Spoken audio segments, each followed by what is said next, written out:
Alô, confrades, bem-vindo ao podcast Homem Realista. Eu sou o Spider-Mosh. Estamos aqui com um dos administradores do Fórum do Búfalo, o Senna. E aí, Senna?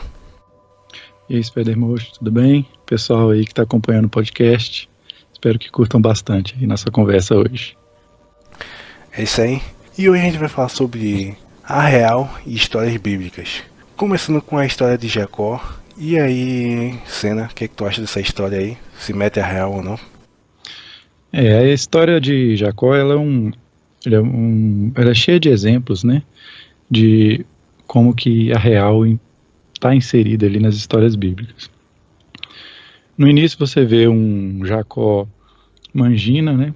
Porque ele chega no meio da parentela dele e se interessa por uma mulher filha de um cara que chama Labão, e ele interessa pela filha mais nova. Então ali vamos dizer assim, naquela sociedade tinha-se o costume da filha mais velha casar primeiro, né? Então aí você vê que é um cara que já sai um pouco fora dos costumes da sociedade que está enraizado. E por um comportamento totalmente mangina, se você for observar, ele se interessa por ela simplesmente pela beleza, não tem assim uma narrativa voltada pela questão do caráter dela como mulher e tal. E ele acaba trabalhando 7 anos pelo direito de casar com essa mulher, é passado a perna pelo pai dela, depois acaba no fim das contas trabalhando 14 anos por causa dessa mulher. No casamento, né, ele acaba tendo um tratamento diferenciado com os filhos por causa dessa mulher. Então, assim, ele acaba sendo um exemplo assim, que a Bíblia dá, né, e isso é uma característica interessante da Bíblia, que é não esconder os erros dos seus personagens principais, né, mas ela deixa bem claro, assim, que esses comportamentos tiveram consequências negativas, entendeu? Aí voltamos aqui com essa história aí. A questão aqui é que ele amou mais a mulher do que os filhos. Isso é verídico? O que aconteceu foi o seguinte: ele casou, quando ele trabalhou 7 anos, ele casou primeiro com a filha mais velha. Então, assim, querendo ou não, ele não conseguiu fugir ao costume daquela sociedade que era sempre casar a filha mais velha, né? Então ele foi enganado na noite de núpcias, né? Vamos dizer assim, o pai prometeu a mais nova e mandou a mais velha. Então depois ele acabou aceitando trabalhar mais 7 anos para poder casar com a mais nova. Então aí o que aconteceu? Ficou casado com 2 mulheres, né? Então, dentre as duas, ele amava a mais nova, já lá desde os 14 anos atrás. Então por aí você vê o nível, né, que o mito do amor romântico pode chegar na vida de um cara, né? 14 anos sem, né? Ainda mais naquela época que as coisas eram bem mais vigiadas do que hoje, né? 14 anos sem enrolar nada. E ele, por ele amar essa mulher, que é a mais nova, né? As duas eram irmãs, os filhos que ele teve com essa mais nova, ele tinha por esses filhos um amor maior do que o que ele tinha pela esposa, que era a filha mais velha. Então aí fica uma outra lição que eu vejo até nos dias de hoje, que é a ligação do amor de um pai pelos seus filhos, passa, de certa forma, pelo amor que ele tem pela mulher que é mãe de seus filhos. Então, por exemplo, homens que têm 2 casamentos, né, a tendência é que em um deles os filhos receberão menos amor, entendeu? E a conclusão que temos nessa história, desse manginismo do Jacó? Bom, olhando pela ótica da real, a gente vê que muitas coisas poderiam ser evitadas, né? Primeiro, né, se ele tivesse respeitado o costume da época e não se envolvido com a mulher mais nova da casa, ou então se ele não tivesse essa coisa do amor romântico, né, e simplesmente tivesse se contentado em casar com a mais velha, ele teria os filhos dele normalmente e evitaria vários problemas familiares que ocorreram depois, porque os filhos da mulher que ele amava menos tinham inveja do filho da mulher que ele amava mais, pelas diferenças de tratamento. Então ele acabou passando por muito sofrimento, achando que o filho dele morreu, causou várias desuniões entre os irmãos que chegaram até a planejar a morte dele. Entre as mulheres também tinha vários comportamentos assim, de competição, até porque para elas, por exemplo, a questão do número de filhos era um fator que fazia com que uma tivesse mais valor do que a outra. Então, assim, tudo por causa do mito do amor romântico, né? Que hoje em dia muitos caras aí fazem grandes besteiras, né? Teve até uma notícia que saiu num tópico aí no Fórum do Búfalo essa semana, de um cara que vendeu até um rim no mercado negro para financiar como já dizia, uma festa de casamento, né? Exato. E como então, já dizia o Didi, e morreu. Pois é, né? É triste, né? A gente ri pela bizarrice, né? Da situação, mas a verdade é que o mito do amor romântico é que gera essas coisas, né?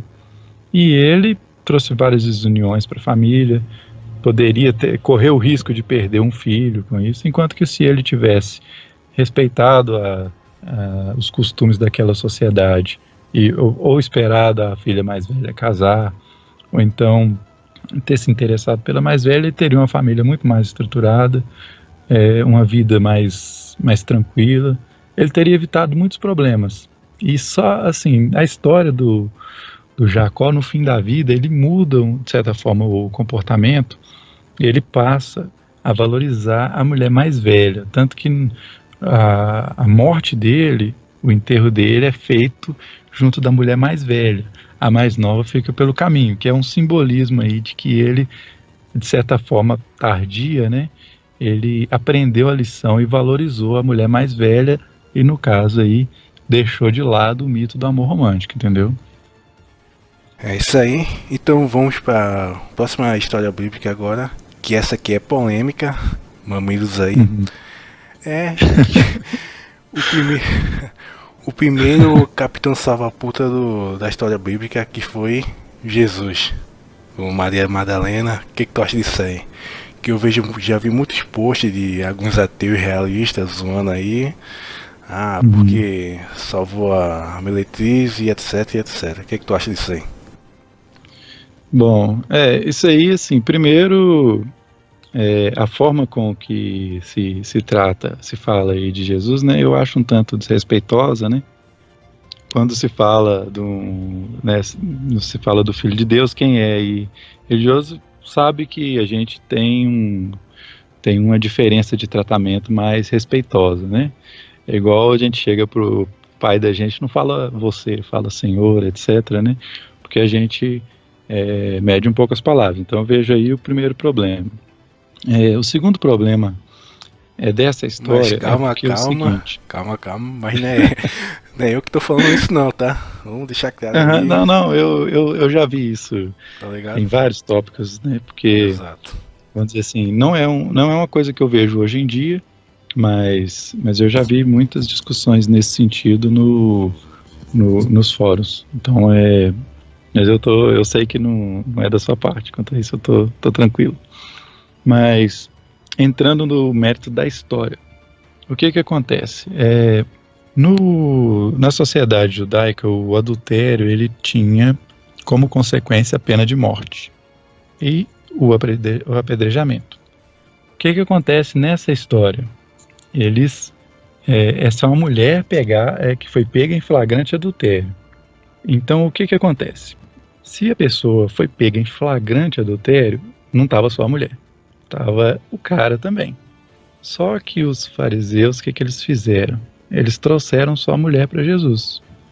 Por que eles trouxeram só a mulher? Seria o seguinte, se Jesus diz, absolve, eles diriam, você está mandando descumprir a lei, e usariam isso como argumento contra Jesus. Se Jesus dissesse apedreja, o que aconteceria? A mulher estaria sendo condenada e o homem estaria sendo livre, porque ele não foi levado à presença dele.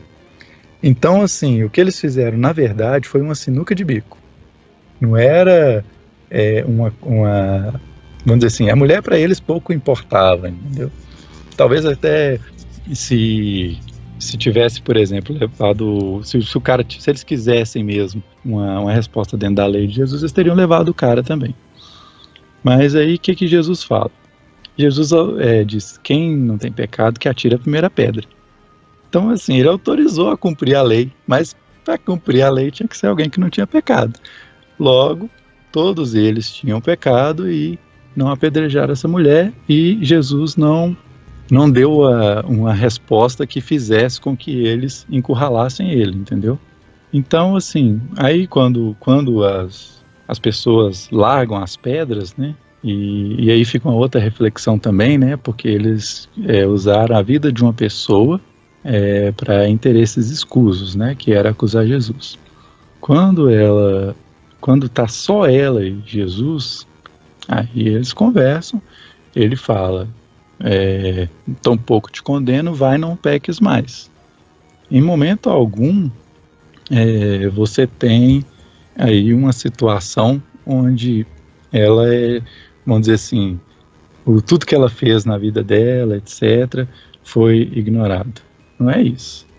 Foi uma oportunidade que eles tiveram para, vamos dizer assim, eles viram, né, nela uma oportunidade para encurralar Jesus. E Jesus não cedeu a sinuca de bico deles. Foi isso que aconteceu. Agora, quando a gente fala de capitão salva-putas, né, a gente fala naquele cara que premia mulheres vadias com relacionamento, né? Acho que a ideia central do capitão salva-putas é isso, né? É a mulher que às vezes ali, ela, em tese, ela estaria perdida, né? Porque ela viveu uma vida de vadiagem, porque ela se enrolou arrumando filhos de vários caras, etc. Aí vai lá um cara e casa com ela. Isso aí é uma coisa completamente diferente de você tratar bem uma mulher, você ser educado com ela, você ter respeito por ela. Essas pessoas, elas cometem os erros delas, elas vão sofrer as consequências naturalmente. Agora, quando o capitão salva-putas, vamos dizer assim, você pega aí um cara solteiro, um cara que busca seu desenvolvimento pessoal, um cara que estuda, né, que trabalha, constitui um patrimônio, aí na hora dele formar a família, ele escolhe uma mulher que tem 3, 4 filhos, cada um de um pai, aí sim ele tá sendo o capitão salva-putas, que ele tá, na verdade, ele se auto-sabotando, né, ele tá se auto-sabotando para fazer com que uma pessoa que construiu toda uma trajetória de vida, infelizmente, destinada a sofrimento, a tristezas, né, infelicidades, ele está tentando sabotar, vamos dizer assim, a si mesmo, na tentativa de salvar ela. Isso é que é o verdadeiro capitão salva-putas. Então é isso aí, vamos pro próximo aqui, histórias bíblicas. No fórum aí teve um tópico que, fiquem longe de goética. Aí vamos para a história de Salomão. Entrando em ocultismo, essas coisas para ter riqueza. O que tu acha disso aí? Runas de Salomão, que teve um tópico, acho que todo mundo já sabe, já foi citado em alguns podcasts, que um cara namorava uma bruxa, uma feiticeira aí, que dominou a mente dele, e depois do término do namoro, ele começou a estudar runas para proteção da bruxa e outras merda aí. O que tu acha disso aí? Bom, eu acredito que essas coisas de feitiço, magia, né, macumba, essa questão aí de magia, macumba, né, essas feitiçarias aí, Wicca, né, eu acredito que elas têm uma certa eficácia em alguns casos, mas uma coisa que é um tiro no pé é o cara se valer dessas mesmas coisas para tentar se defender. Vamos dizer assim, é o tentar escapar do mal com o mal. Então o que eu penso, né, a respeito disso? O cara que ele tem um temor de Deus, e quando eu falo assim, temor de Deus não precisa ser um cara Não é que o cara vai ser um cara perfeito, ele vai ter seus erros, entendeu? Mas ele tem a consciência do certo, do errado, e tem um certo temor de Deus. Eu não creio que esse cara caia nessas coisas. Aí vamos lá, a questão da história do Salomão aqui é que ele fez tudo pra mulher, se converteu às religiões pagãs. O que tu acha disso aí? Fazer tudo por mulher, se converteu à bruxaria, é o que tá muito acontecendo hoje. O que tu acha disso? No caso do rei Salomão, ele é um bom exemplo do como que o cara ser mangina acaba desviando ele de bons propósitos, né? Me parece que é no livro de 1 Reis, capítulo 11, se não for 1 Reis, é 2 Reis, mas é o capítulo 11. A Bíblia deixa claro que por ele se envolver com várias mulheres, que ele foi por esse caminho, né? E então, assim, ele acabou fazendo muita coisa bizarra, né? E tem histórias aí que ligam ele a certos livros de invocação demoníaca, essas coisas que são totalmente condenadas por Deus. Então, é uma coisa que o cara tem que ter uma certa consciência, é que se ele ficar se envolvendo com certos tipos de mulheres que têm valores diferentes dos dele, querendo ou não, em algum momento ele vai ser influenciado. Então, isso aí passa primeiro por um critério de seleção, né? Então, se você quer, vamos dizer assim, igual a gente estava falando uns minutos atrás a respeito dessas mulheres que mexem com Wicca, com macumba, essas coisas, né? Se o cara se envolve com uma mulher dessas, começa um namoro com uma mulher dessas, ele está abrindo as portas para as consequências negativas de se envolver com esse tipo de mulher. E a Bíblia coloca Salomão como um exemplo de como que isso pode ser uma tragédia, né? Tanto que Deus fica muito insatisfeito com as atitudes dele.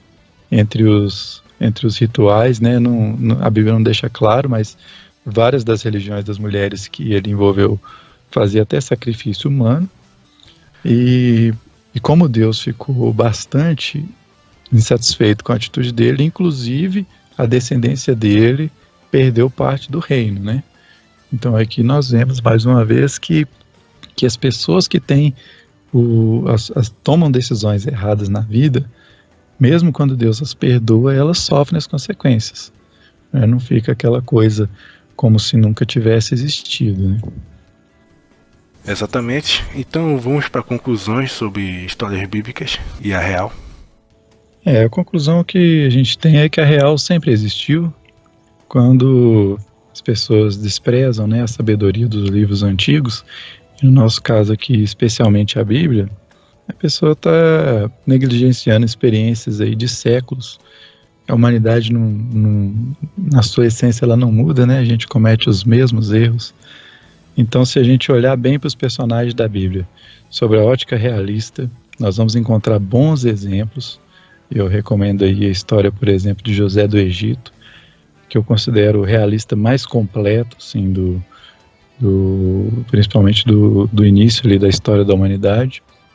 E vamos encontrar péssimos exemplos também, como a história de Salomão, a história de Davi, Jacó, Abraão, que no geral até foram grandes homens, mas no quesito mulheres, e a real entra muito nessa questão dos relacionamentos, né, eles deixaram a desejar. Então fica aí minha dica, né, quando forem buscar por um conhecimento, por uma sabedoria que já está mais consolidada, com certeza a Bíblia vai dar muitas histórias aí para se tirar grandes lições. É isso aí, terminou com chave de ouro. Então vamos terminar por aqui. Obrigado por ter escutado aí. Dá aquele like, se quer para dar uma força e até breve. It's never enough, it's always harder to make another step in the sand of uncertainty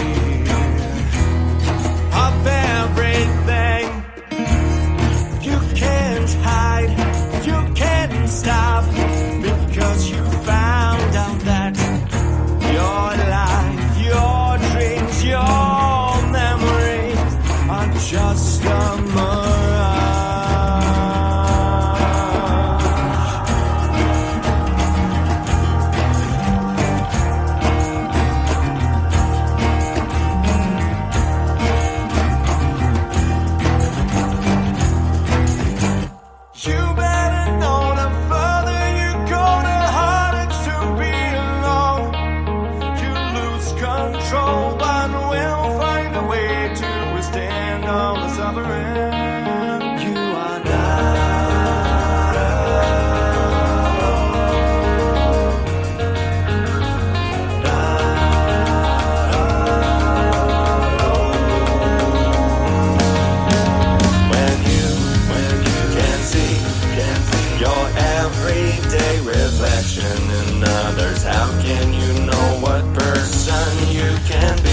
Yourself, no need to escape from all of humanity. Yeah.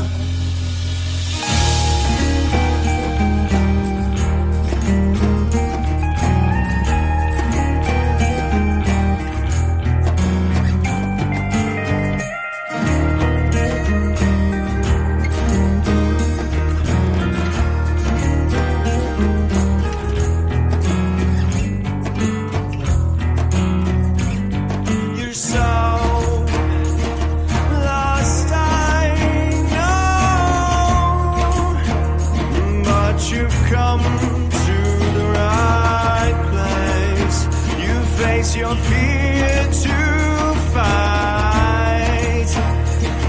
Here you will die tonight.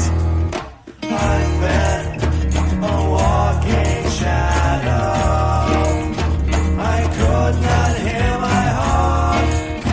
I'm not alone. My love is here. You can see how it lies. But no, when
it's never ending.